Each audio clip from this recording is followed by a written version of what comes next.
कि AI camera लगाए जाएंगे। आपको बताया गया था कि बड़े चाक चौबंद प्रबंध होंगे।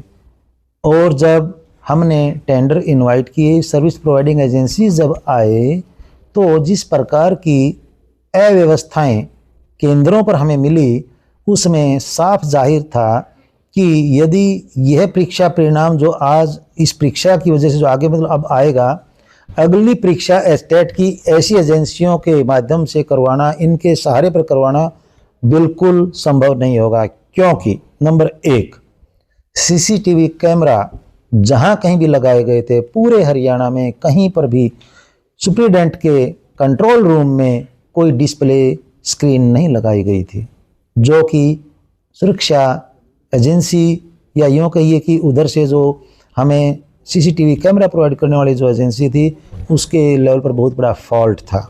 नंबर 2, फ्रिस्किंग की बात यदि हम करते हैं, हमारे पास रेगुलर ये सूचनाएं थी, ऑन रिकॉर्ड हमारे पास ये सूचनाएं हैं कि frisking was not appropriate.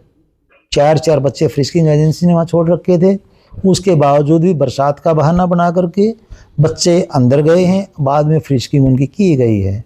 Number 3, जो वीडियोग्राफी थी उसमें फॉल्ट क्या था? हालांकि वीडियोग्राफी तो अंदर का रिकॉर्ड है, कोई ऐसी बात उसमें ज़्यादा नहीं होनी चाहिए थी। वीडियोग्राफी में भी कई एक जगह नोटिस में आया है कि मोबाइल फ़ोन उनके पास थे जो कि नहीं होने चाहिए थे। अब इन सभी बातों को मैं कंक्लूड कैसे करता हूँ वो देखिए आप। जब ये इस प्रकार के इश्यूज हैं, यदि हम ऐसी सर्विस प्रोवाइडिंग एजेंसीज का थोड़ा सा भी कहीं कोई पेमेंट के मामले में फाइन लगाते हैं या उनके कुछ चार्जेस कट करते हैं, लिटिगेशन होता है। पहले से एक लिटिगेशन ऐसा बोर्ड फेस कर रहा है, बहुत बड़ा लिटिगेशन फेस कर रहा है।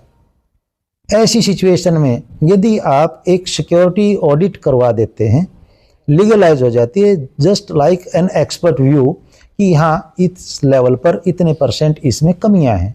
और ये कमियां जो होती हैं, कुछ एक ऐसी भी बातें होती हैं, कमियां कह लीजिए, कि जिनको हम यूँ कह सकते हैं कि लीगल इश्यूज़ हैं या टेक्निकल इश्यूज़ हैं, सारी डिस्क्लोज नहीं की जाती। उसके बावजूद मैंने इतनी बातें आपको इसलिए डिस्क्लोज की हैं कि you are very much aggressive on this situation की आप उस दिन क्यों नहीं किया, ऐसे क्यों नहीं किया।